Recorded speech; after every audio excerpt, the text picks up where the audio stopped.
Hello students, welcome back. Last lecture में हमने discuss किया था रिगार्डिंग चार्ज की प्रॉपर्टीज के बारे में डिस्कस किया, चार्ज के टाइप्स के बारे में डिस्कस किया। अपनी इसी सीरीज को आगे बढ़ाते हुए आज हम चार्ज की वजह से जो फोर्स प्रोड्यूस होता है उसके मैग्नीट्यूड, उसकी डायरेक्शन के बारे में डिस्कस करेंगे। Let us start. Coulomb's law. Coulomb's law, firstly we define definition of Coulomb's law.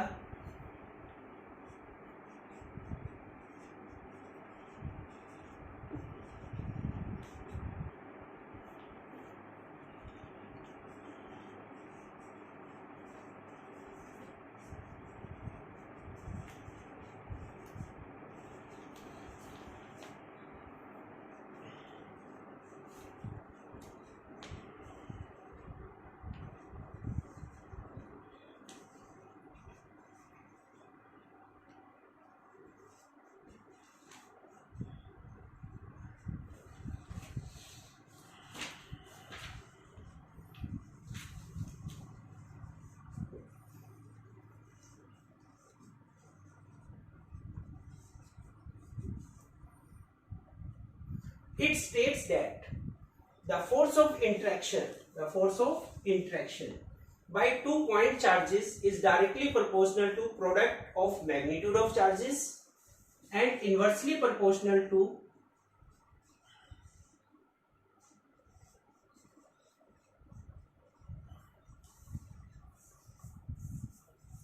square of distance between them.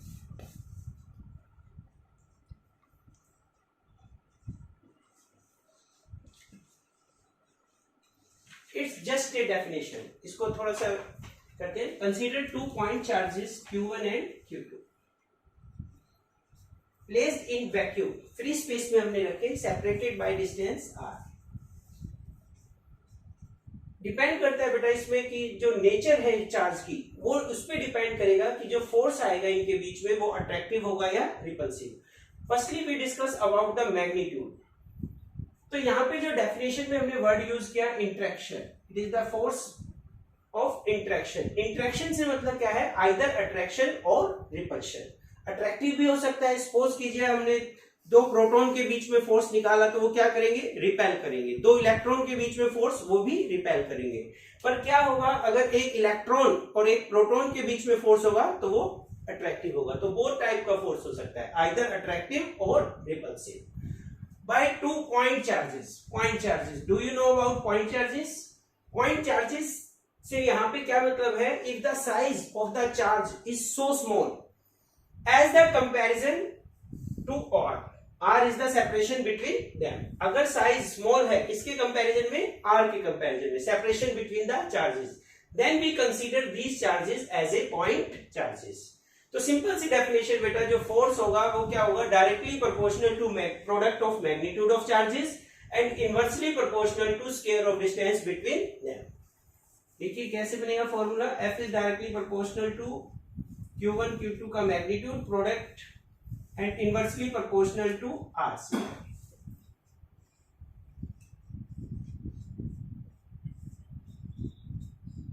तो यहाँ पे जब भी हम मैथमेटिकली इसको डिस्कस करते हैं, प्रोपोर्शनलिटी साइन हटेगा तो एक कांस्टेंट लगेगा, दैट इज के। स्मॉल के से हमने इसको यहाँ पे डिनोट कर लिया, Q1 Q2 R स्क्वायर।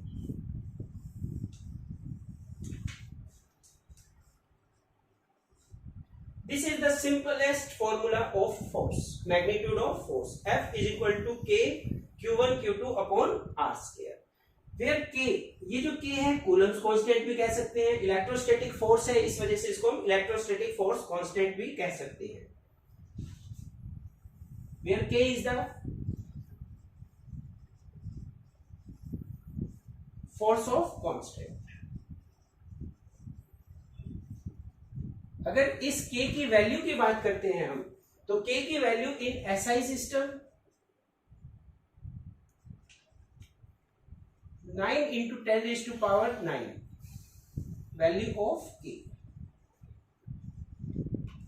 और सीजीएस सिस्टम में अगर इसकी वैल्यू की बात की जाए, in CGS system it is के इज इक्वल टू 1। सीजीएस में 1 और एसआई सिस्टम में के की वैल्यू कितनी है बेटा? 9 into 10 raised to power 9। Unit के बारे में भी बात करेंगे, अलग से डिस्कस करेंगे। तो एक्चुअल में ये जो k की वैल्यू आती है, इसके लिए एक और फॉर्मूला है अपने पास, k is equal to 1/4 pi epsilon.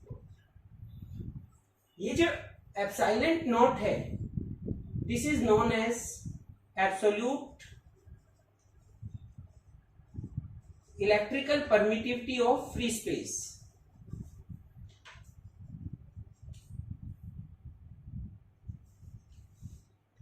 Absolute electrical permittivity of free space. तो ये जो वैल्यू है k की, ये कहां पे पुट करेंगे हम? इक्वेशन फर्स्ट में। So f is equal to 1/4 pi epsilon naught q1 q2 upon r square. This is our formula. Note down.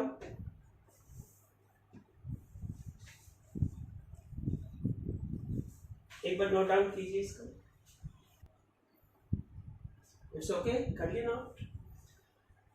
सो यहाँ पे ये जो एप्सिलॉन नोट है, इसको हमने कैसे प्रोनाउंस किया? Absolute electrical permittivity of free space, epsilon note. इसके बारे में अगर हम डिस्कस करें क्या इसकी वैल्यू होगी, तो इसमें तीन चीज हम डिस्कस कर सकते हैं: value, unit and dimension, and dimensions of epsilon not. ये जो फोर्स है, ये एप्सिलॉन नॉट किसके लिए है? फ्री स्पेस के लिए है। तो ये जो हमने चार्जेस रखे थे, कहां रखे थे? फ्री स्पेस, वैक्यूम में रखे थे, तो ये फोर्स आया। अगर इन्हीं चार्जेस को सेम सेपरेशन हम किसी मीडियम में रखते हैं, तो यहाँ पे एप्सिलॉन नॉट की जगह उस मीडियम का एप्सिलॉन आ जाएगा। एप्सिलॉन एम से भी रिप्रेजेंट करेंगे उसको, या फिर ओनली एप्सिलॉन से। पहले हम इसकी वैल्यू के बारे में डिस्कस कर लेते हैं, यूनिट और डायमेंशन के बारे में डिस्कस करते हैं। देखिए, ये जो फॉर्मूला है, यहां से हम इसकी यूनिट निकाल सकते हैं। यूनिट कैसे निकालेंगे? एप्सिलॉन नॉट को हम इधर लेके गए, 1/4 pi F q1 q2 upon r square. तो यहां से हम इजिली जज कर सकते हैं क्या यूनिट होगी इसकी। एसआई सिस्टम की बात कर रहे हैं। चार्ज की यूनिट लास्ट टाइम डिस्कस किया था कूलम, तो coulomb square, force newton, distance metre. SI system में इसकी यूनिट की बात की, कूलम स्क्वायर पर newton metre square. What's about dimensions?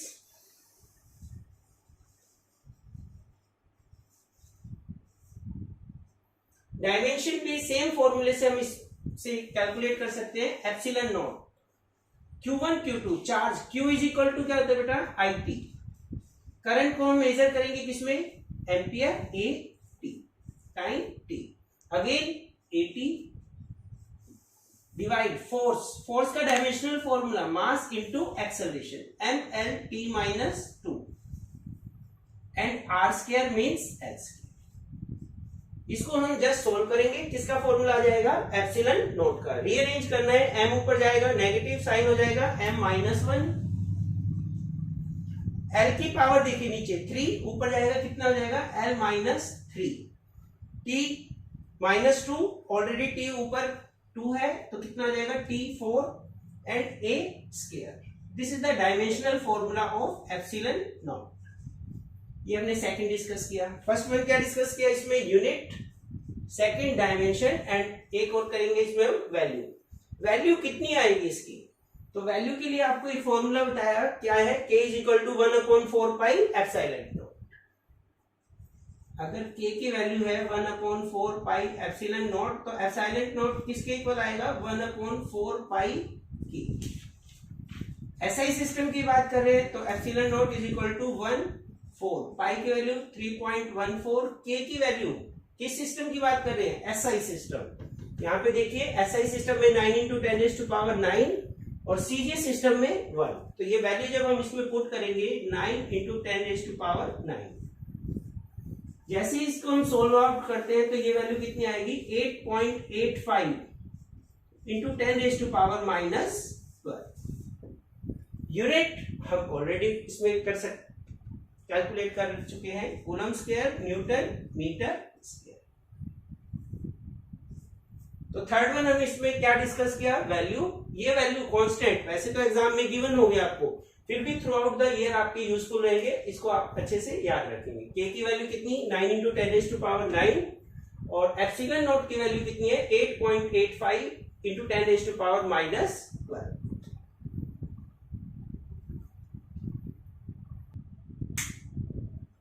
ठीक है, नेक्स्ट हम इसमें डिस्कस करेंगे because force is a vector quantity. Force कैसी क्वांटिटी है? वेक्टर क्वांटिटी है, so it's better to express in vector form.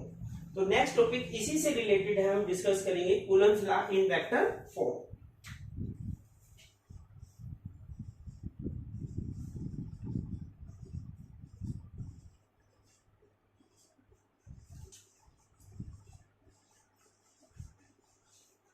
अभी जो हमने फॉर्मूला ड्राइव किया था, क्या फॉर्मूला था? F is equal to 1/4 pi epsilon naught Q1 Q2 upon R square.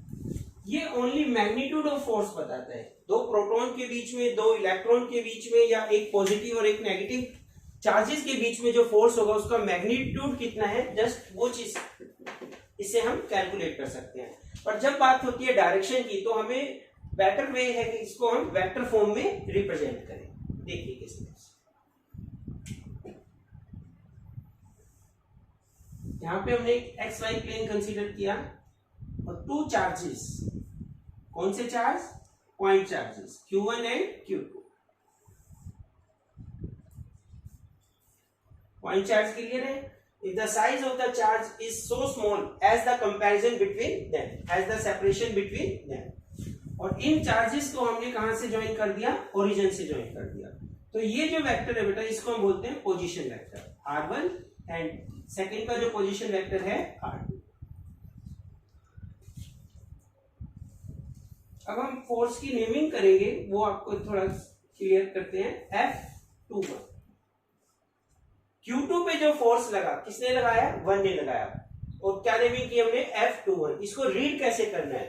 Force on Q2, force on Q2 किसकी वजह से लगा? फोर्स 1 की वजह से। तो कैसे रीड करेंगे? Force on Q2 due to Q1।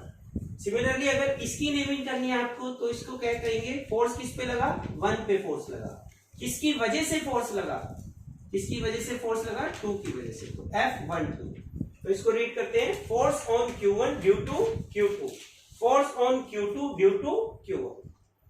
ये वेक्टर्स हैं, दोनों पोजीशन वेक्टर। Q1 और Q2 की लोकेशन शो कर रहे हैं, किसके रिस्पेक्ट में? ओरिजिन के रिस्पेक्ट में। अब इनके बीच में ये जो सेपरेशन है, इसको एक वेक्टर का नाम दिया गया R21। R21 in this direction, this is the arrowhead। R21 कहां पे जाना है? हमें 2 पे जाना है। कहां से जाना है? 1 से जाना है। तो R21 क्या है बेटा? Position of Q2 towards Q2 from Q1। फिर से देखिए, F21 को क्या रीड करोगे आप? फोर्स ऑन Q2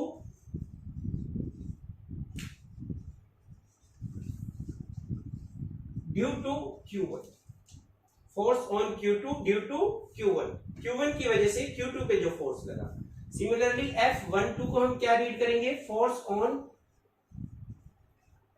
Q1, इस पे जो फोर्स लगा, किसकी वजह से लगा? Due to Q2।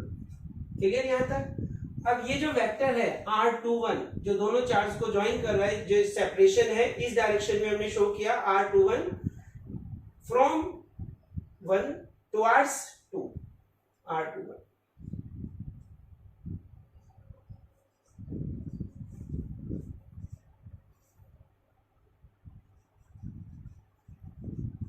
Towards Q2 कहां से मूव कर रहे हैं हम? Q1 से मूव कर रहे हैं। सिमिलरली R1 Q1 से कहां से मूव करेंगे? From Q2। अगर इसको शो करना है डायग्राम में, तो इस डायरेक्शन में आप एरो हेड शो करेंगे, R1 इस डायरेक्शन। चलिए थोड़ा बेसिक करते हैं वेक्टर के बारे में। देखिए, Q1 से मैं Q2 की तरफ मूव करूं या Q2 से Q1 की तरफ मूव करें, तो जो मैग्नीट्यूड है वो क्या रहेगा? सेम रहेगा। मैग्नीट्यूड मींस R21 किसके इक्वल होगा? R12 के इक्वल होगा। Is it clear to all? First इसका हम यूज करेंगे। Second, what's about direction? अगर R21 की डायरेक्शन दिस वन है, तो R12 की डायरेक्शन इसके अपोजिट। तो ये दोनों जो हैं R21 अगर वेक्टर फॉर्म में रिप्रेजेंट कर रहे हैं, तो क्या आएगा? -R1। इसका भी हम आगे यूज करेंगे। +1 में बेटा हमने यूनिट वेक्टर में पढ़ा है ए कैप, कैसे रीड करना है इसको, A cap vector divide by its magnitude, vector divide by its magnitude.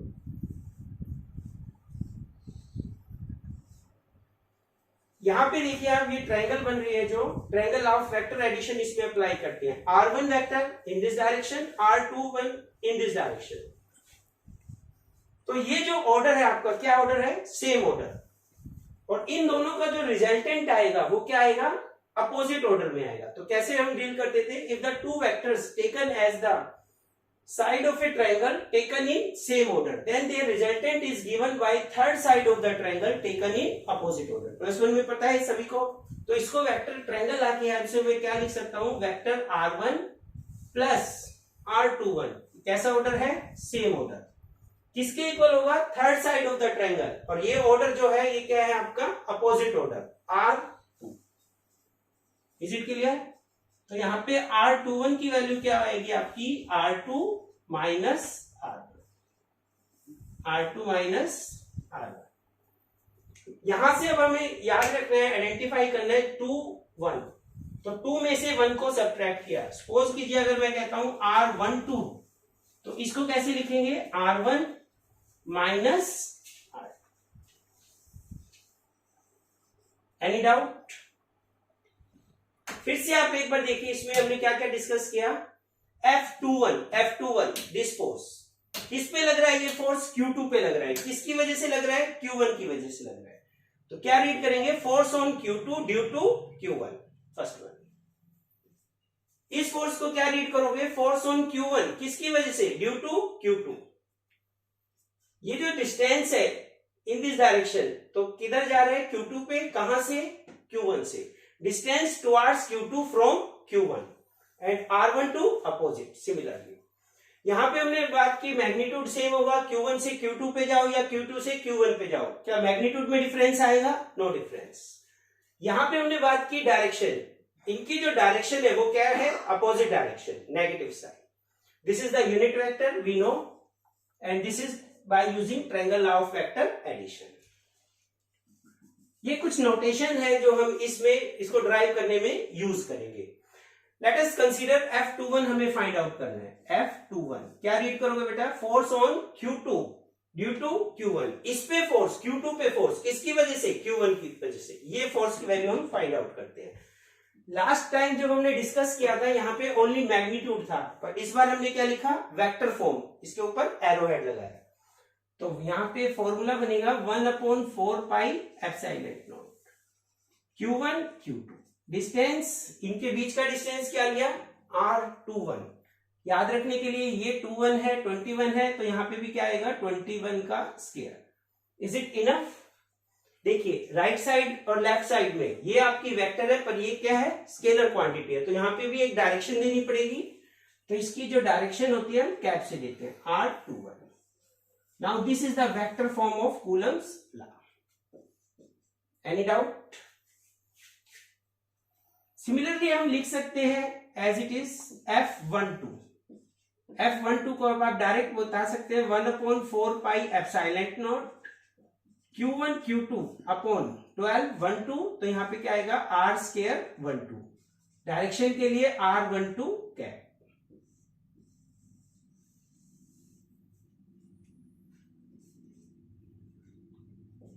See this equation 4, this one is 5। Equation 5 में हम कुछ चेंज करते हैं बाय यूजिंग इक्वेशन 2 and 1।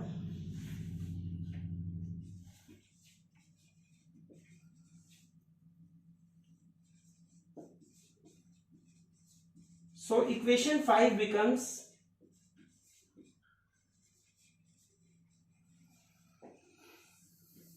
क्या चेंज किया है बेटा इसमें, F12 को हम क्या लिख रहे हैं, 1/4 pi epsilon naught as it is, Q1 Q2 as it is. अब यहाँ पे R12 मैग्नीट्यूड, R12 को मैं क्या लिख सकता हूं, R21 लिख सकता हूं। तो इसके प्लेस पे मैंने क्या लिख दिया, R21 का स्क्वायर। Is it clear. यहाँ पे डायरेक्शन है, अगर मेरे को डायरेक्शन लिखनी है तो यहाँ पे 1 2 की जगह मैं लिखा 2 1, क्या आएगा इसके साथ, नेगेटिव साइन आएगा, तो यहाँ पे हमने एक नेगेटिव साइन और लगा दिया। F12 लिख रहे हैं, जस्ट हमने ये दो पैरामीटर इसमें चेंज किए। अब ये किसका, यहाँ पे किसकी वैल्यू बन जाएगी, इक्वेशन 4 को देखिए, सेम वैल्यू, तो यहाँ पे हम लिख सकते हैं F21, so F12 is equal to minus F21। ये हमने पढ़ा हुआ है कहीं पे, Newton's third law of motion. तो ये जो कूलम्स लॉ है किसको ओबे करता है बेटा, Newton's third law of motion को भी ओबे करता है, it obey Newton's third law of motion.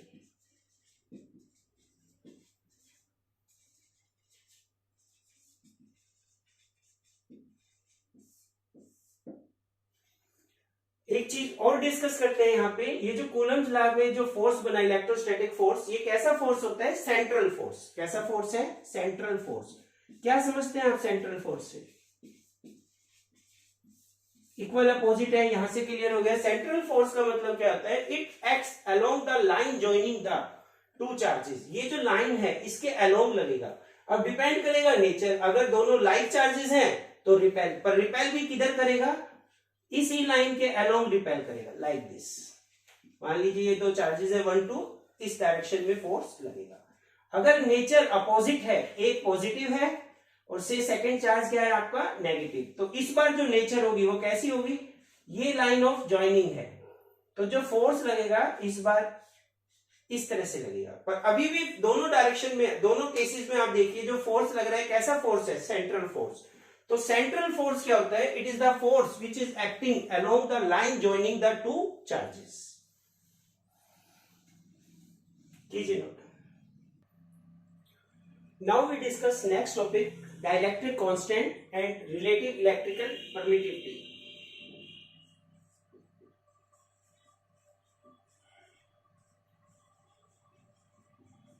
Dielectric constant और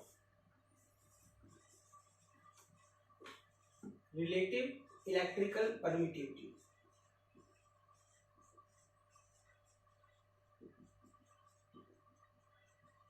ऑफ मीडियम मीन्स ये मीडियम की प्रॉपर्टी है। कैसे डिनोट करेंगे, कैपिटल के, वहां पे हमने डिनोट किया था स्मॉल के से, इसको हम कैपिटल के से डिनोट करेंगे। और epsilon R, relative R epsilon. For example vacuum के लिए हमने नोट किया था एप्सिलॉन नॉट, वाटर में रखे या किसी में भी रखे तो उसके लिए एप्सिलॉन एम हो जाएगा, और उन दोनों का जो रेशियो आएगा उसके बारे में डिस्कस करते हैं। Let us assume two charges, point charges Q1 and Q2, separated by distance r, placed in vacuum। तो क्या फॉर्मूला बनेगा वैक्यूम के लिए, 1/4 pi epsilon naught Q1 Q2 upon r square. Is it clear?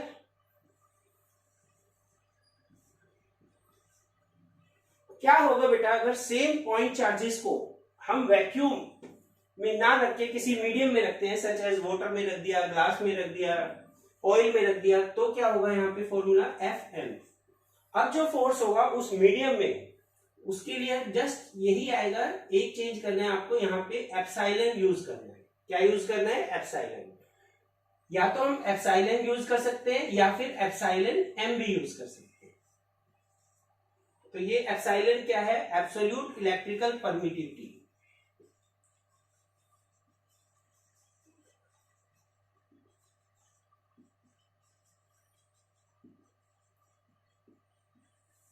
Of medium, of medium means जो भी medium में हमने रखा, ग्लास, वाटर, उसके epsilon. And same charges Q1 Q2, place same separation, तो ये क्या हो जाएगा, R square, like this. Divide equation 1 by equation 2। जब इनको हम डिवाइड करेंगे F0 अपॉन Fm, तो ये वाला जो पार्ट है 1/4 पाई कैंसिल आउट, और ये Q1 Q2 upon R square भी कैंसिल आउट। एप्सिलॉन ऊपर चला जाएगा, एप्सिलॉन भी लिख सकते हैं या फिर एप्सिलॉन एम भी लिख सकते हैं। स्टार्टिंग में आप एप्सिलॉन एम लिख लीजिए ताकि आपको ध्यान रहे मीडियम के लिए है। सो एप्सिलॉन एम और डिवाइड में क्या आएगा, एप्सिलॉन नॉट। ये जो रेशियो है इसी को हम बोलते हैं कैपिटल के डाइलेक्ट्रिक कांस्टेंट या फिर relative electrical permittivity denoted by epsilon R. यहां से हम इसको डिफाइन करेंगे के। तो डाइलेक्ट्रिक कांस्टेंट की जो डेफिनेशन है, के की जो डेफिनेशन है या रिलेटिव इलेक्ट्रिकल परमिटिविटी की जो डेफिनेशन है वो क्या होगी, रेशियो है इनका। कैसे रीड करोगे इसको, कैसे प्रोनाउंस करोगे, it is defined as the ratio EM, epsilon M means absolute electrical permittivity of medium to absolute electrical permittivity of free space या vacuum। इसकी टर्म में भी कर सकते हैं हम, फोर्स की टर्म में भी कर सकते हैं। फिर से सुनिए, dielectric constant of a medium is defined as the ratio of absolute electrical permittivity of medium to absolute electrical permittivity of free space और वैक्यूम। तो यहां से अगर मैं इसकी वैल्यू निकालता हूं, एप्सिलॉन M की वैल्यू क्या आ जाएगी, के एप्सिलॉन नॉट। इस वैल्यू को मैंने इक्वेशन 2 में पुट किया। So equation 2 becomes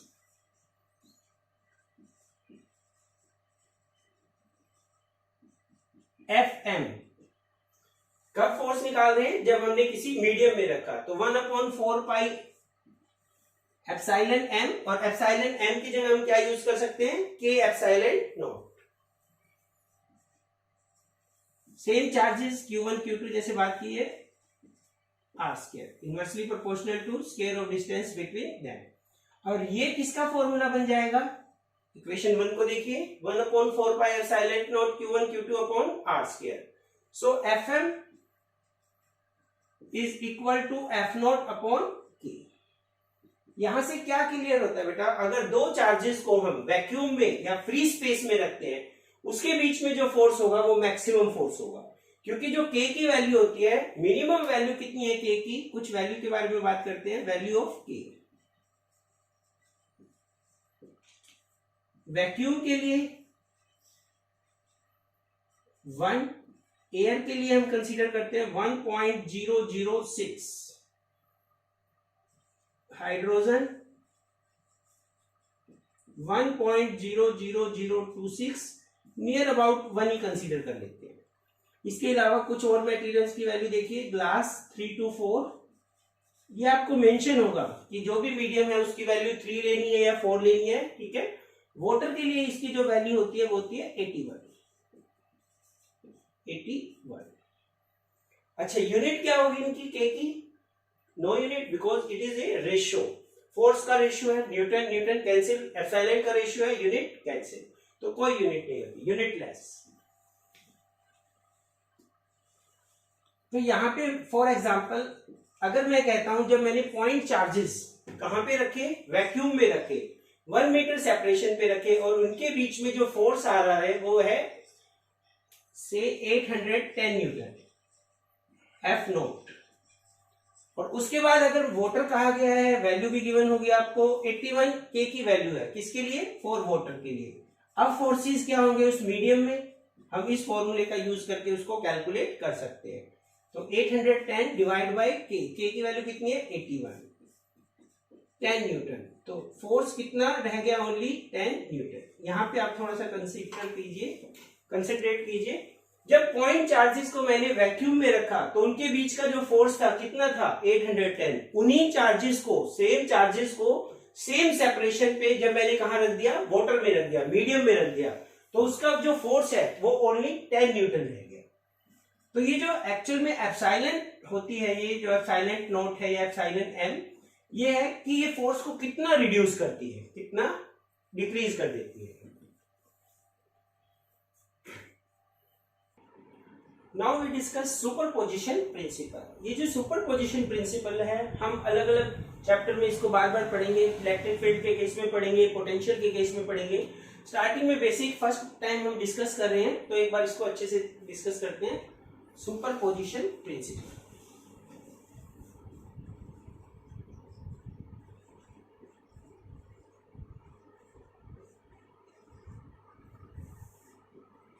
superposition principle देखिए, एक डायग्राम की हेल्प से इसको एक्स वाई प्लेन, और ये एक given charges, point charge Q not हमने कंसीडर किया।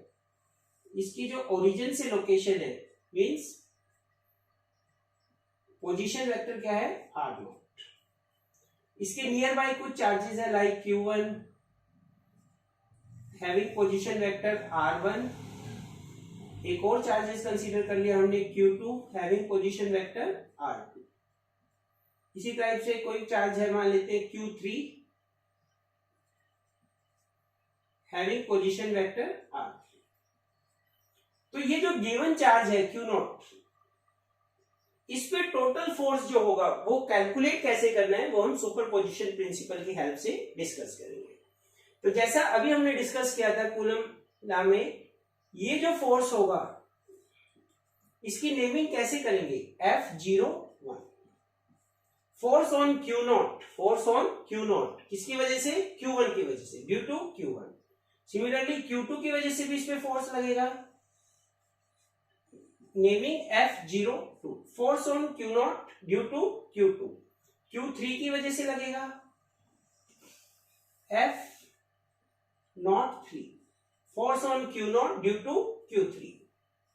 तो ये जो टोटल फोर्स आएगा इस पे Q0 पे, इसको हमने लिख लिया F0, total force on Q0 F0, F01 F02 and so on F03। अगर मैं कहता हूं n चार्जेस है तो कहां तक जाएगी इक्वेशन, F0n।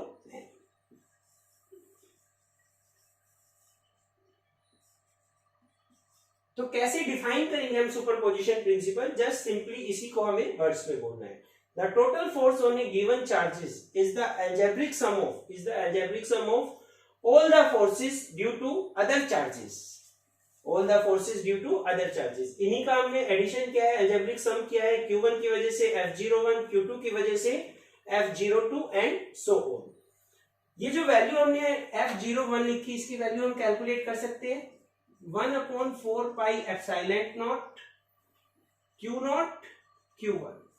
01 है तो यहाँ पे क्या आएगा R² 01, और डायरेक्शन के लिए क्या करेंगे R cap 01। सिमिलरली F02 को सेम इसी टाइप से कैसे लिखेंगे, 1/4 pi epsilon not Q0 Q2 R² 02 R cap 02 and so on. 3 charges है, 5 चार्जेस है, तो लास्ट में हम n की टर्म में लिखते हैं F0n 1/4 pi epsilon not Q0 Qn upon R² 01। Direction के लिए R cap 01 यूनिट वेक्टर। इन्हीं वैल्यू को हम इस इक्वेशन में जस्ट पुट करेंगे, put this value in equation first.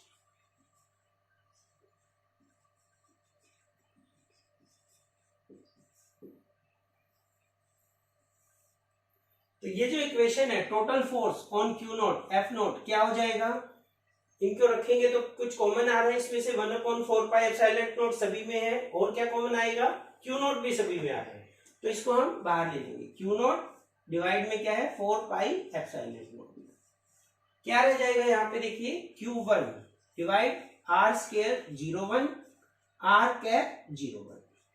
यहाँ पे क्या रह जाएगा Q2 R² 02 R cap 02 and so on. तो लास्ट में क्या रहेगा Qn R² 0n, और डायरेक्शन के लिए यूनिट वेक्टर यूज करते हैं R cap 0n।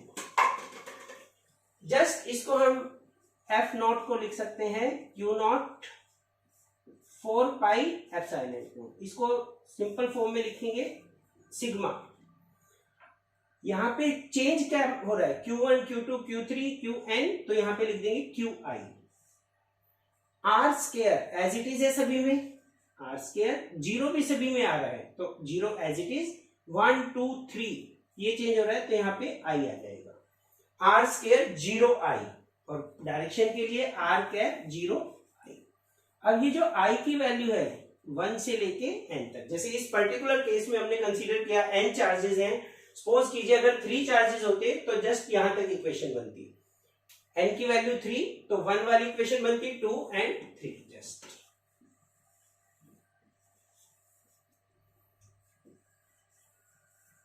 तो यहां पे we know that A cap किसके इक्वल होता है, vector A divide by its magnitude.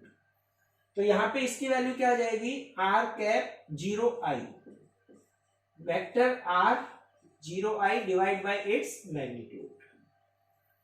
तो ये वैल्यू इसमें पुट करेंगे, F naught is equal to Q naught 4 pi epsilon naught sigma i is equal to 1 to n Q I upon, अब यहां पे जब इसकी वैल्यू पुट करेंगे तो ये ऊपर वेक्टर आ जाएगा और नीचे मैग्नीट्यूड, स्केयर ऑलरेडी है तो यहां पे आ जाएगा r 0i वेक्टर, और यहां पे स्केयर ऑलरेडी है, एक ये आएगा तो r क्यूब 0i।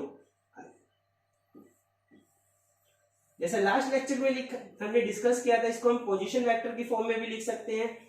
तो वहां पे अगर r21 होता है तो हमने ट्रायंगल लास्ट से डिस्कस किया था, तो इसको क्या लिखते हैं, r2 माइनस r1। अगर सपोज कीजिए r12 है तो इसको क्या लिखेंगे, r1 वेक्टर माइनस r2।